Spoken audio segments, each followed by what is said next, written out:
నమస్కారం అండి. భగవద్గీతలో నేడు 17వ అధ్యాయము శ్రద్ధాత్రయ విభాగ యోగమునందు 5వ శ్లోకము తాత్పర్యం వినిపిస్తున్నది మీ విజయభాస్కర్.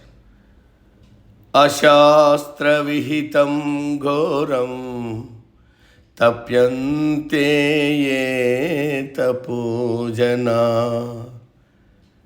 దంభాహంకార సంయుక్తా కామరాగబలాన్వితా. తాత్పర్యం: వారు చేసే పూజా విధానాలు శాస్త్ర ప్రకారం ఉండవు. వారికి అనుకూలంగా వారి ఇష్టం వచ్చినట్టు చేస్తారు. ఘోరమైన కఠోరమైన తపస్సులు చేస్తూ ఉంటారు. వారు చేసే కార్యములు కర్మలు అహంకారము దంభము అంటే గొప్పదనంతో కూడి ఉంటాయి. అంతేకాదు ఏవేవో కోరికలు కోరుతూ ఆ కోరికలు తీరడానికే కర్మలు చేస్తుంటారు.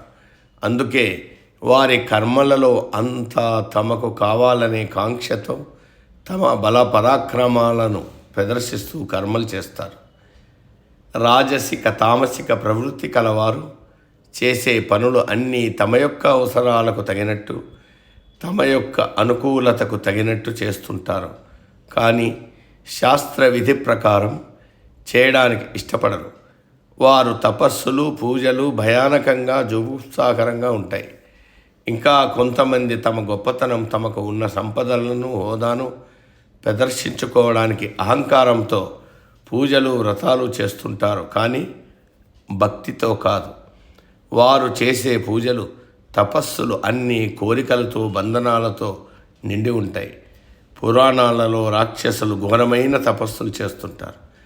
దేవుడు ప్రత్యక్షం కాగానే లోకంలో దేనివల్ల చావు రాకుండా వరం కోరుకుంటారు. లేకపోతే ఎవరూ తనకు ఎదురు లేకుండా వరం కోరుకుంటాడు. ఆ వరాలు పొందిన తర్వాత తమ బల పరాక్రమాలను ప్రదర్శిస్తూ హింసకు పాల్పడతారు. మరికొందరు తమకు మరలా వరాలిచ్చిన దేవుడి మీద చేయి పెట్టి భస్మం చేయాలని ప్రయత్నిస్తారు. ఇటువంటి వారు అసుర సంపద కలిగి ఉంటారు. కానీ వీరెవ్వరూ బాగుపడినట్టు లేదు.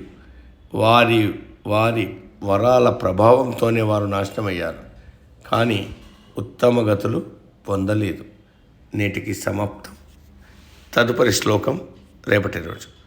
సర్వే జన సుఖినో భవంతు. అందరూ బాగుండాలి, అందులో మనం ఉండాలి.